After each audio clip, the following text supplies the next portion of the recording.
Hi friends, mutton குழம்பு எப்படி பண்ணுறதுன்னு பார்க்கலாம். இதுக்கு எண்ணெய் ஊற்றிட்டு பட்டை, கிராம்பு, ஏலக்காய், சோம்பு இதெல்லாம் போட்டு கொஞ்சம் ஃப்ரை ஆனோன்னே அதில் 2 பெரிய வெங்காயம் கட் பண்ணி சேர்த்துக்கோங்க. அது நல்லா ஃப்ரை பண்ணிவிட்டு அதோட கருவேப்பிலை ஒரு கொத்து சேர்த்துக்கோங்க. நெக்ஸ்ட்டு இஞ்சி பூண்டு பேஸ்ட்டு 2 ஸ்பூன் ஆட் பண்ணிக்கோங்க.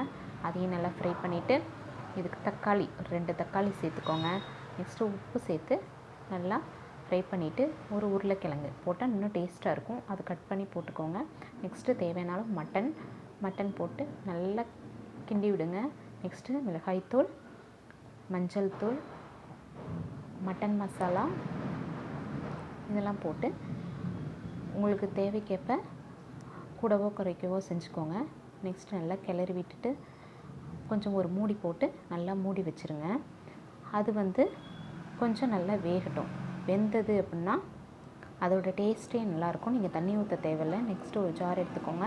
அதில் தேங்காய், சோம்பு, பட்டை, ஒரு ஸ்பூன் கசகசா சேர்த்துட்டு 2 ஸ்பூன் பொட்டுக்கடலை, அதிகமாக சேர்க்க வேணாம், 2 ஸ்பூன் பொட்டுக்கடலை சேர்த்து அதையும் நல்லா அரைச்சி எடுத்துக்கோங்க. அரைச்சி எடுத்துட்டு இப்போது பிளேட் ஓப்பன் பண்ணி பாருங்கள். பார்த்தா லைட்டாக வெந்திருக்கும், தண்ணி இறங்கி லைட்டாக வெந்திருக்கும். அதை நல்லா கிளறி விட்டுட்டு நம்ம அரைச்சி வச்ச விழுது இதில் சேர்த்துக்கலாம். அதோட தேவையான அளவு தண்ணி சேர்த்துட்டு நல்லா கிளறி விட்டுறலாம்.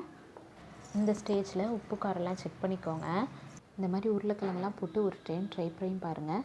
கண்டிப்பாக டேஸ்ட்டாக இருக்கும். நெக்ஸ்ட்டு குக்கரில் விசில் போட்டு ஒரு 4 விசில் வச்சு எடுத்துருங்க. எடுத்துட்டால் நல்லா வெந்துடும். பாருங்கள் எவ்வளோ சூப்பராக இருக்குது பார்க்கவே. இப்போது டேஸ்டியாக மட்டன் குழம்பு ரெடி ஆயிடுச்சு. இது கண்டிப்பாக ட்ரை பண்ணி பாருங்கள்.